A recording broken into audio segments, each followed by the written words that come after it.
Ito ang GMA Regional TV News. May init na balita na tayo, hatid ng GMA Regional TV. Nakaranas ng masamang panahon ang ilang lugar sa Luzon dahil sa epekto ng shear line.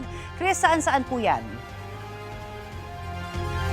Connie, sa TV Albay, nagkaroon ng flash flood sa ilang barangay. Nagulat na lang ang mga residente nang biglang rumagasa ang tubig sa kalsada. Nalubog sa tubig ang ilang tricycle. Kanya-kanya namang salba ng gamit ang mga residente. Inabisuhan sila na manatiling alerto at lumikas kung kinakailangan. Nagkaroon naman ng rock slide sa isang kalsada sa Pinukpok, Kalinga. Patuloy ang clearing operations sa lugar para alisin ang malalaking tipak ng bato. Hindi muna pinapadaanan o pinapayagang dumaan sa kalsada ang malalaking sasakyan. Dahil naman sa bagyong Verbena, stranded ang mahigit sa 1,000 pasahero sa Batangas Port matapos kansilahin ang ilang biyahe pa Visayas at Mindanao.